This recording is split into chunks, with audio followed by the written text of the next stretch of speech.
Revelation chapter 11 verses 1 to 8.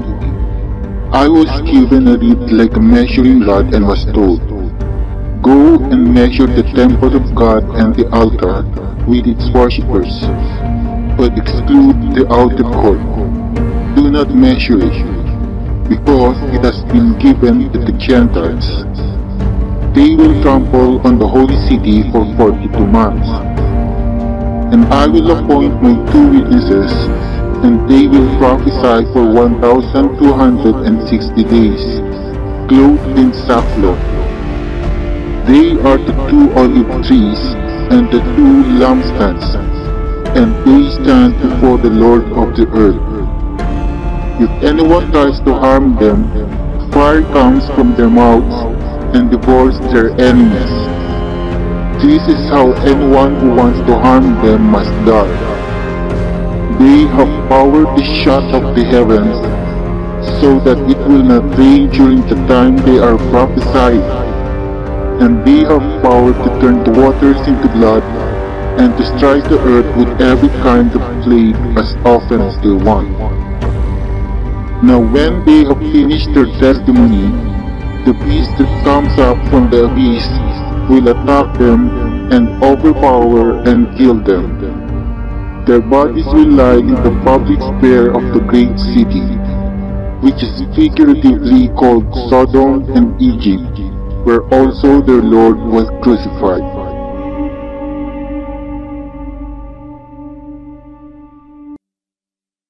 Apostle John was given a reed and was told to measure the temple of God. Was this temple the second temple built by Zerubbabel, and which was expanded upon by King Herod? Or will this be a third temple that will yet be built in Jerusalem? This vision of the temple given to Apostle John was immediately followed by yet another vision concerning the 2 witnesses, and the coming Antichrist who will overpower these 2 witnesses and kill them. Since there is no doubt that the 2 witnesses and the Antichrist haven't made their appearances yet, it is therefore clear that the vision regarding the temple must be a future event. Now some people argue that the temple which Apostle John was told to measure is not literal, and is only symbolic of the Church of Christ. However, the prophet Daniel also had a vision of temple sacrifices that will be offered just shortly before the time of the end. Daniel chapter 12 verses 5 to 13. Then I, Daniel, looked, and there before me stood 2 others, one on this bank of the river, and one on the opposite bank. One of them said to the man clothed in linen, who was above the waters of the river, How long will it be before these astonishing things are fulfilled? The man clothed in linen, who was above the waters of the river, lifted his right hand and his left hand toward heaven, and I heard him swear by him who lives forever, saying, It will be for a time, times, and half a time, or 3.5 years. When the power of the holy people has been finally broken, all these things will be completed. And from the time that the daily sacrifice is abolished, and the abomination that causes desolation is set up, there will be 1,290 days. And as for you, go your way till the end. You will rest, and then at the end of the days, you will rise to receive your allotted inheritance. The prophet Daniel made it clear that there will be 2 important events or markers that will herald the end, during which time the dead will rise, and these markers are the 3.5 years breaking of the power of the holy people, and the 1,290 days period starting from the abolishing of the daily sacrifice until the setting up of the abomination that causes desolation. Daniel chapter 8 gives us more details regarding this daily temple sacrifice. Daniel chapter 8 verses 13 to 14. Then I heard a holy one speaking, and another holy one said to him, How long will it take for the vision to be fulfilled? The vision concerning the daily sacrifice, the rebellion that causes desolation, the surrender of the sanctuary, and the trampling underfoot of the Lord's people. He said to me, It will take 2,300 evenings and mornings, then the sanctuary will be reconsecrated. What was the vision concerning the daily sacrifice? It concerns about a rebellion, because of which the coming Antichrist will be allowed to take away the daily sacrifice from the Lord and to throw down his sanctuary. Daniel chapter 8 verses 9 to 12. Out of one of them came another horn, which started small but grew in power to the south and to the east and toward the beautiful land. It grew until it reached the host of the heavens, and it threw some of the starry host down to the earth and trampled on them. It set itself up to be as great as the commander of the army of the Lord. It took away the daily sacrifice from the Lord, and his sanctuary was thrown down. Because of rebellion, the Lord's people and the daily sacrifice were given over to it. It prospered in everything it did, and truth was thrown to the ground.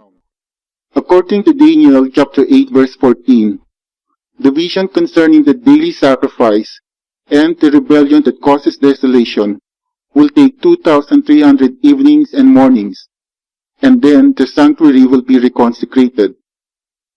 In other words, the daily sacrifice in the future third temple in Jerusalem will last for only 2,300 evenings and mornings, and then the rebellion that causes desolation will erupt, because of which God will allow the Antichrist to throw down his sanctuary. And it is also during this epic moment that the Antichrist will set his throne in God's temple, declare himself to be God, and then reconsecrate the sanctuary to himself. 2 Thessalonians chapter 2 verses 1 to 4. Concerning the coming of our Lord Jesus Christ, and our being gathered to him, we ask you, brothers and sisters, not to become easily unsettled or alarmed with the teaching allegedly from us, whether by a prophecy or by word of mouth or by letter, asserting that the day of the Lord has already come. Don't let anyone deceive you in any way, for that day will not come until the rebellion occurs and the man of lawlessness is revealed, the man doomed to destruction. He will oppose and will exalt himself over everything that is called God or is worshipped, so that he sets himself up in God's temple, proclaiming himself to be God. Now ask yourself this question. Does this description of the daily sacrifice, the sanctuary, and the temple sound literal to you? Or do you still think that they are symbolic of the body of Christian believers? To say that the daily sacrifice that will be surrendered to the Antichrist pertains to the ones offered by the Christian church instead of by the Jewish temple is to say that the Antichrist will be able to stop the Christians from worshipping God every day in their spirit. I mean, the Antichrist can put Christians to prison en masse, but he can never imprison their spirit and their desire to worship the Lord. And this is something which Christ even assured his disciples that he will not allow to happen. Matthew chapter 16 verses 17 to 18.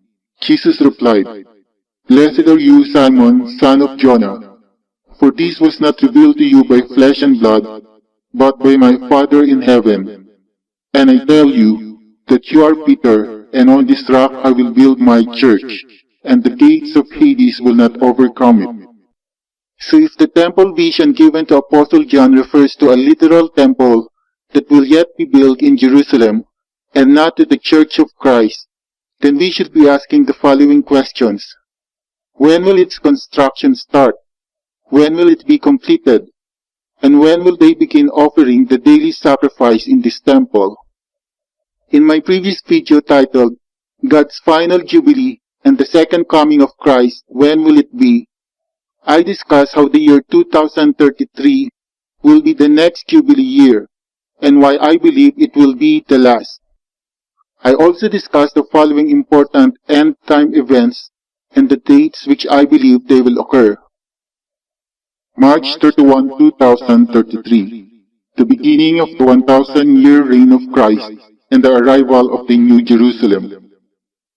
September 14, 2032, the last trumpet, the resurrection of the dead and the start of the rapture.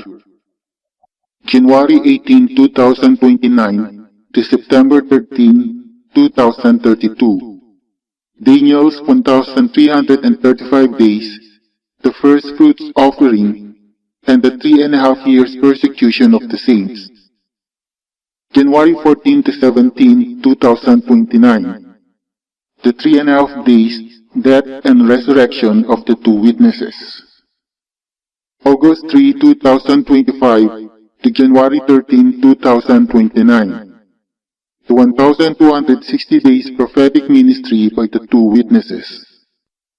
I ended that previous video asking the following questions. Who are the two witnesses?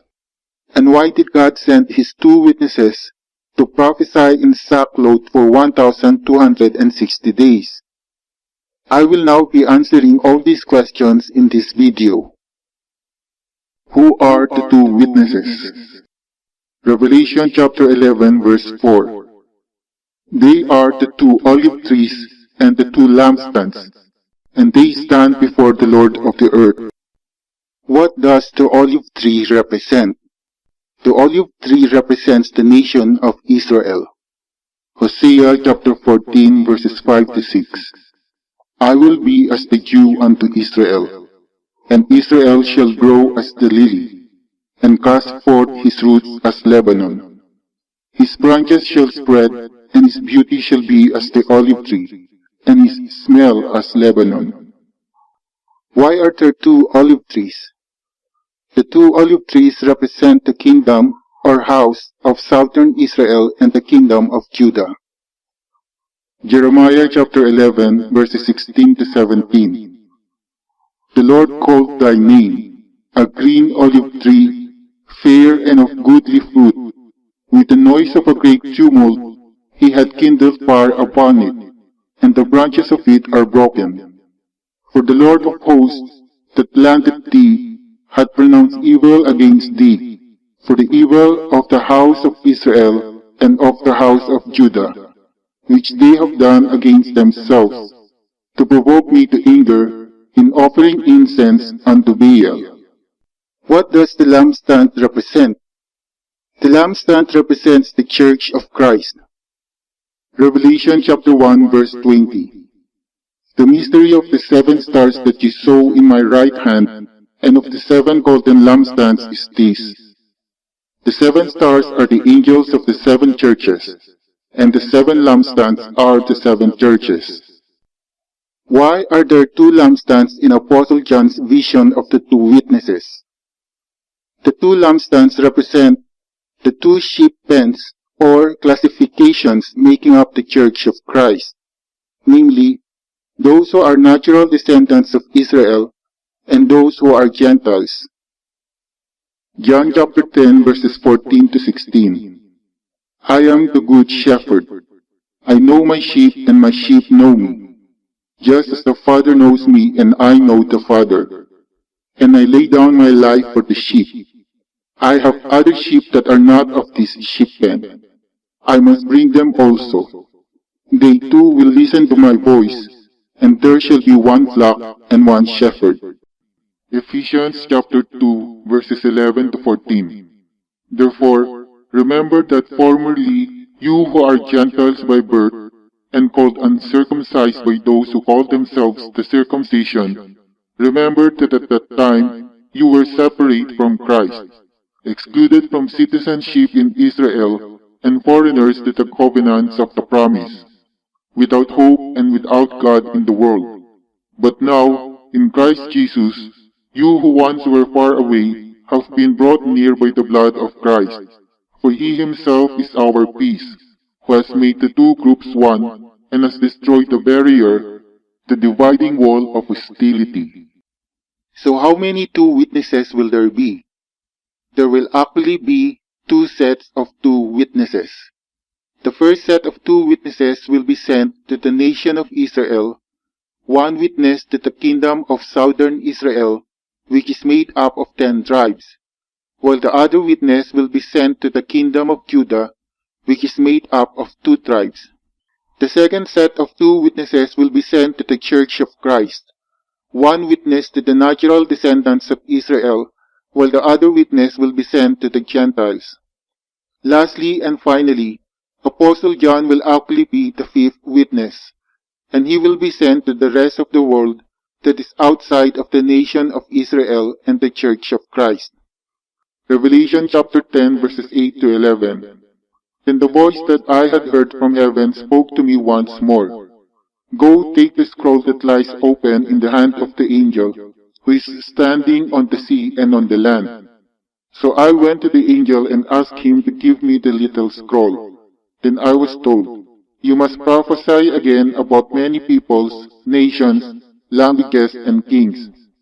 So who are these two sets of two witnesses? And what, together with the fifth witness, Apostle John, were they witnesses of? I believe this special group of 5 end times messengers of God were the 5 witnesses of Christ's transfiguration, when Christ appeared to them in all his glory, a glory that was not seen again even after Christ's resurrection and ascension. It will be the same kind of glory that will be seen again only in the future second coming of Christ. Matthew chapter 24 verse 30.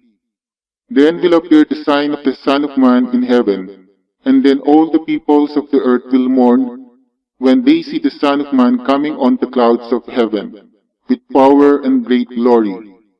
Matthew chapter 17 verses 1 to 3. After 6 days, Jesus took with him Peter, James, and John, the brother of James, and led them up a high mountain by themselves. There he was transfigured before them. His face shone like the sun, and his clothes became as white as the light. Just then there appeared before them Moses and Elijah talking with Jesus. These 5 witnesses were of course Peter, James, and John, together with Moses and Elijah.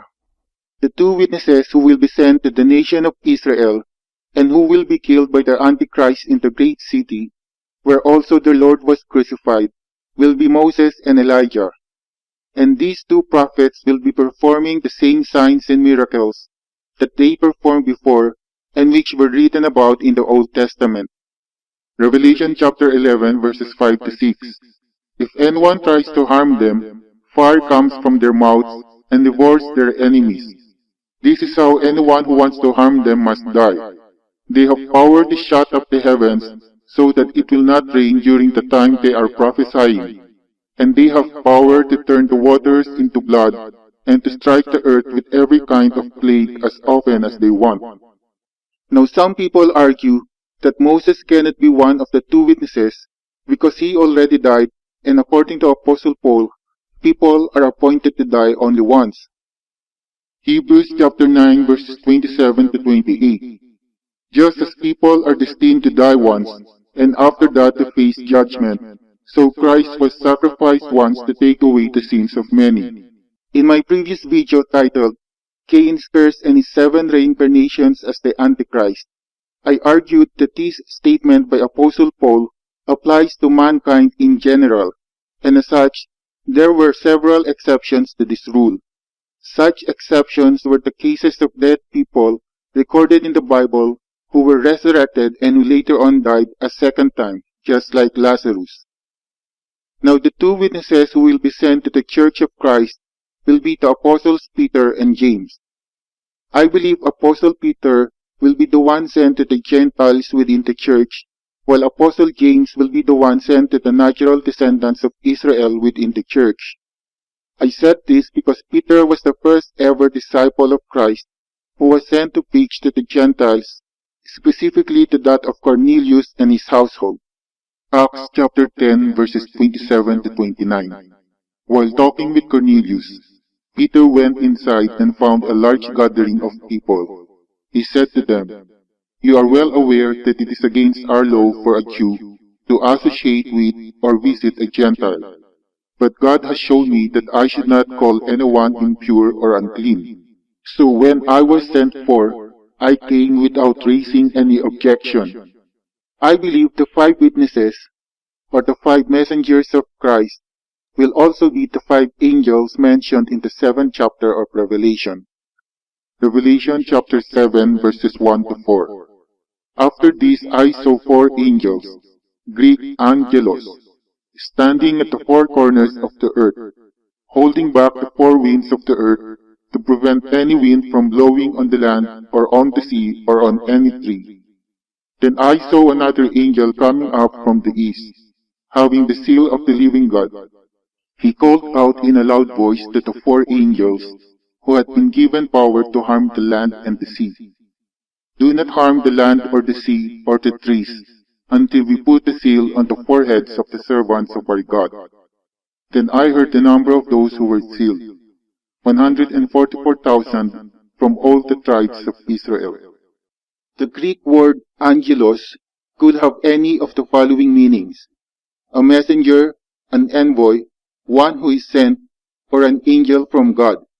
In the case of the 5 witnesses, and as applied to chapter 7 of Revelation, this Greek word is best translated to mean both an envoy and a messenger from God.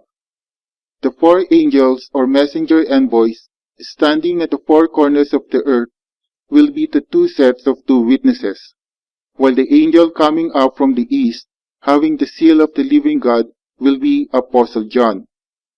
July 4, 2025. Daniel's 1290 days starts. The daily sacrifice is abolished, and the abomination that causes desolation is set up. Now why will God send Moses and Elijah to prophesy in Israel for 1260 days, wearing sackcloth, starting from Tisha B'Av or August 3, 2025? The reason is because just 30 days before this, or on July 4, 2025, the daily sacrifice that will be offered in the future third temple will be abolished by the Antichrist, who will also start setting up the abomination that causes desolation on the same day. Daniel chapter 12 verse 11. From the time that the daily sacrifice is abolished and the abomination that causes desolation is set up, there will be 1290 days. Interestingly, July 4, 2025 falls on the 9th of the Hebrew month Tammuz, which is remembered as the day Jerusalem's walls were breached by King Nebuchadnezzar, and a date also observed as a day of fasting, just like Tisha B'Av or the 9th of the Hebrew month Av. The fast of Tisha B'Av commemorates the destruction of both the first temple and second temple in Jerusalem, which occurred about 655 years apart, but on the same Hebrew calendar date. Note also that the end of Daniel's 1290 days coincide with the end of the 1260 days prophetic ministry by the 2 witnesses, and this will be on January 13, 2029. This is because the end of these prophetic days is when the setting up of the abomination that causes desolation will also be completed, and the Antichrist will be using this abomination to overcome and kill the 2 witnesses. The 2 witnesses will be prophesying in protest of the abolishment of the daily temple sacrifice and the setting up of the abomination. And the one who will abolish the daily sacrifices will be the resurrected Cain, whom I believe to be the Antichrist, a topic which I discussed in detail in my previous video titled Cain's Curse and his 7 reincarnations as the Antichrist.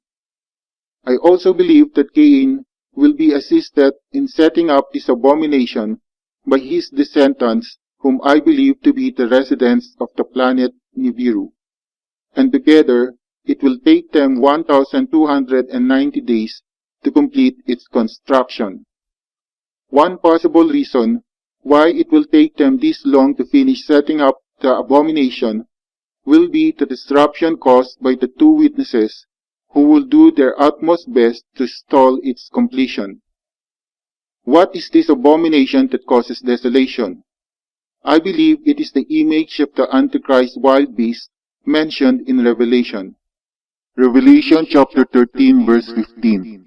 And he had power to give life unto the image of the beast, that the image of the beast should both speak, and cause that as many as would not worship the image of the beast should be killed. The fact that it will take 1,290 days to complete this abominable image must mean that this image will be something very massive and highly complex, possessing both life and artificial intelligence. I also believe that its influence and reach will be global, and for it to be capable of killing the two witnesses of God and to persecute the saints of the Most High for 3.5 years, no matter where they may be located, then it must also be something unimaginably powerful as well. If any, this structure that will be set up by the Antichrist in Jerusalem will be almost comparable in grandeur as the holy city, New Jerusalem, which God will be setting up later on in the North Pole. Will this abominable image of the Antichrist be having the same function and capability as the Tower of Babel, and will its height also reach to the heavens? According to God Himself, anyone capable of building the Tower of Babel will have nothing impossible for them to do. Genesis chapter 11 verses 4 to 9. Then they said, Come, let us build ourselves a city, with a tower that reaches to the heavens, so that we may make a name for ourselves. Otherwise, we will be scattered over the face of the whole earth. But the Lord came down to see the city, and the tower the people were building. The Lord said, If as one people speaking the same language, they have begun to do this, then nothing they plan to do will be impossible for them. Come, let us go down and confuse their language, so they will not understand each other. That is why it was called Babel, because there the Lord confused the language of the whole world. Will Jerusalem become the great city Babylon the Great prophesied in the book of Revelation once the Antichrist beast makes it his capital? And also when the nation of Israel starts worshipping his abominable image that will be set up where the temple's Holy of Holies is located? Revelation chapter 17 verses 3, 5, 15, and 18. Then the angel carried me away in the spirit into a wilderness. There I saw a woman sitting on a scarlet beast that was covered with blasphemous names and had 7 heads and 10 horns. The name written on her forehead was a mystery, Babylon the Great, the mother of prostitutes and of the abominations of the earth. Then the angel said to me, The woman you saw is the great city that rules over the kings of the earth. Ezekiel chapter 16 verses 1 to 3 and 30. The word of the Lord came to me. Son of man, confront Jerusalem with her detestable practices and say, This is what the sovereign Lord says to Jerusalem. I am filled with fury against you, declares the sovereign Lord, when you do all these things, acting like a brazen prostitute. June 30, 2025 to July 3, 2025. First half of Daniel's 70th week and the rebellion that causes desolation. Daniel chapter 9 verses 24 to 27. 70 weeks are determined upon thy people and upon thy holy city. Know therefore and understand that from the going forth of the commandment to restore and to build Jerusalem unto the Messiah the Prince shall be 7 weeks, and 62 weeks. The street shall be built again, and the wall, even in troublous times. And after 62 weeks shall Messiah be cut off, but not for himself. And the people of the prince that shall come shall destroy the city and the sanctuary. And he shall confirm the covenant with many for 1 week. And in the midst of the week He shall cause the sacrifice and the oblation to cease. Daniel's 70 weeks prophecy has been used by many Bible scholars to predict the first coming of Christ and his sacrifice on the cross, and they are right to do so. However, I believe this prophecy can have more than one fulfillment and more than one interpretation. Note that the prophecy divided the 70 weeks into three separate periods, namely, the first 7 weeks, the second 62 weeks, and finally, the third and final week, or the 70th week. I believe this prophecy can be used to predict the future actions of the yet-to-appear Antichrist, specifically in the following verse that talks about the 70th week. Daniel chapter 9 verse 27. And in the midst of the week he shall cause the sacrifice and the oblation to cease. Earlier, I said that July 4, 2025 is when the daily temple sacrifice will be abolished by the Antichrist. And according to Daniel chapter 9 verse 27, the ceasing of the sacrifice and the oblation will occur in the middle of the 70th week. In other words, this event will take place at the end of the first half of the 70th week. This also means that the beginning of Daniel's 70th week will be 3.5 days before July 4, 2025. That is, starting from the evening of June 30, 2025. What will happen on June 30, 2025? I believe this is when the rebellion that causes desolation will take place. Daniel chapter 8 verses 12 to 13. Because of rebellion, the Lord's people and the daily sacrifice were given over to it. It prospered in everything it did, and truth was thrown to the ground. Then I heard a Holy One speaking, and another Holy One said to him, How long will it take for the vision to be fulfilled? The vision concerning the daily sacrifice, the rebellion that causes desolation, the surrender of the sanctuary, and the trampling underfoot of the Lord's people. The rebellion that causes desolation is when the people of Israel will pledge their loyalty to the coming Antichrist, believing that he is their long-awaited Messiah. And as soon as the Antichrist gets control over the land of Israel, specifically 3.5 days later, or in the midst of Daniel's 70th week, the Antichrist will abolish the daily sacrifice. Afterwards, the Antichrist will continue to shock Israel by proclaiming himself to be God while sitting on his throne inside the temple in Jerusalem. 2 Thessalonians chapter 2 verses 1 to 4.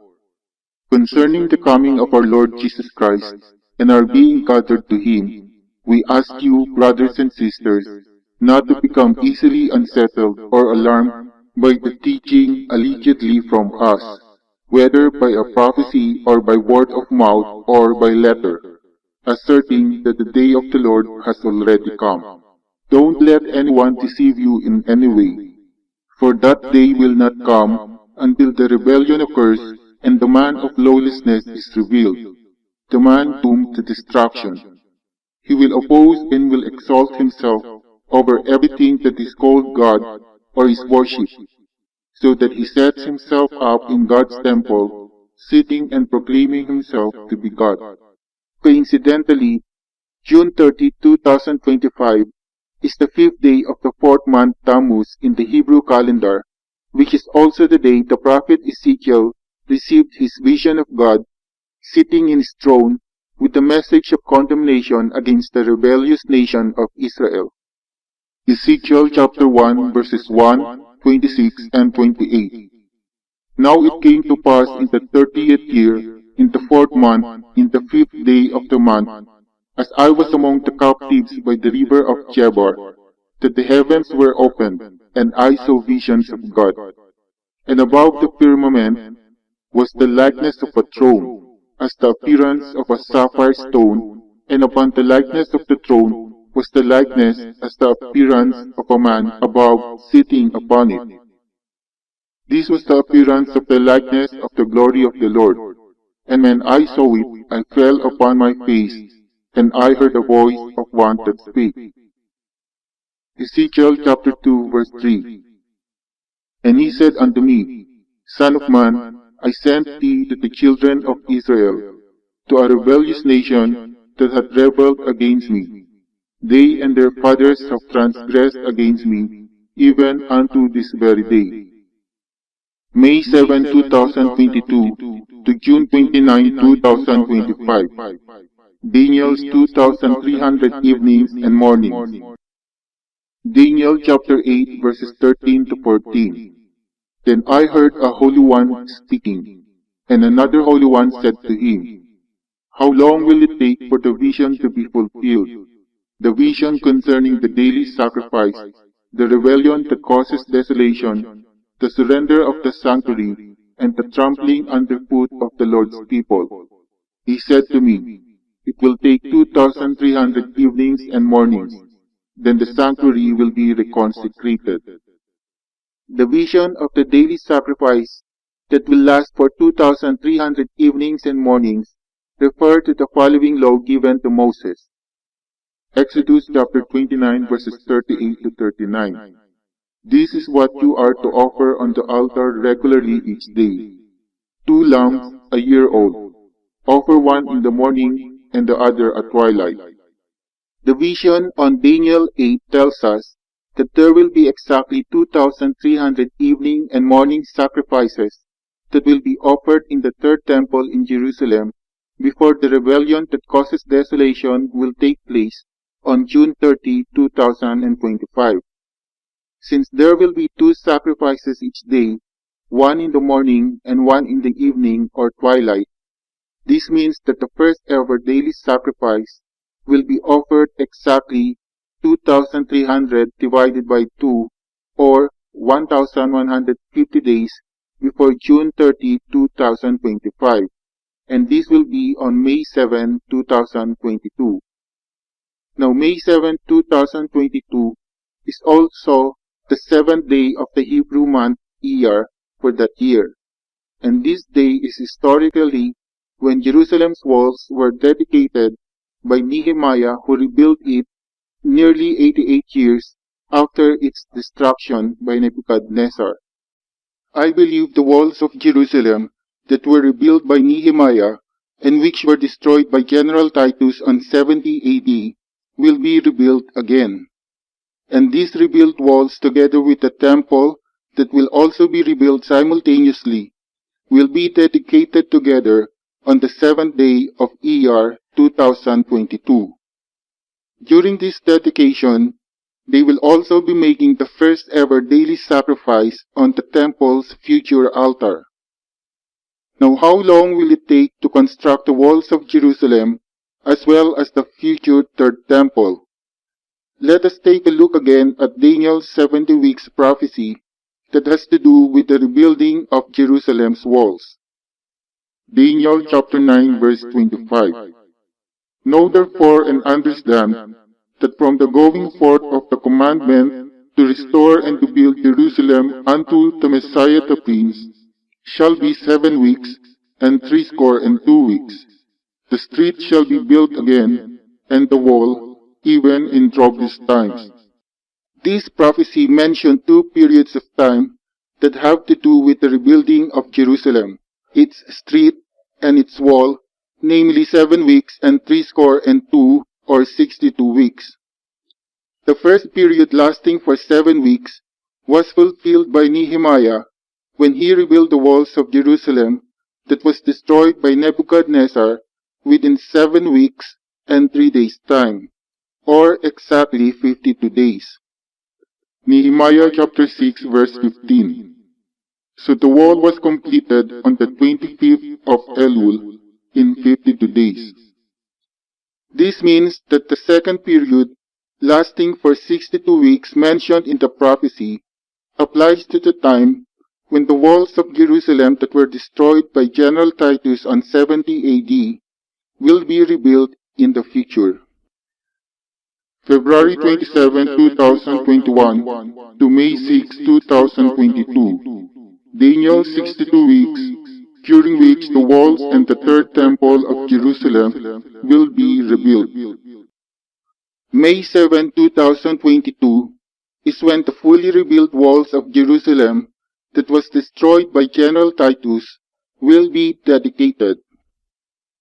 62 weeks or 434 days before this day is when the work of rebuilding the third temple as well as the walls of Jerusalem will start. The start date of this enormous project will be on February 27, 2021, which is the 14th of the Hebrew month Adar for that year, and during which time the evening of Shushan Purim also takes place. Purim is a Jewish holiday that commemorates the saving of the Jewish people from Haman, who was planning to kill all the Jews. This took place in the ancient Persian Empire, and the story is recorded in the biblical book of Esther. It is a day of feasting and gladness, and of sending portions one to another and gifts to the poor. Thus, it will be during this festive atmosphere that the work of rebuilding the third temple and the walls of Jerusalem will commence in the near future. Now the question is, who will build the walls and the third temple in Jerusalem? How will he overcome the seemingly impossible task of securing the Temple Mount and building a Jewish temple in the midst of a thriving Muslim community? I will be answering all these questions in my next blog.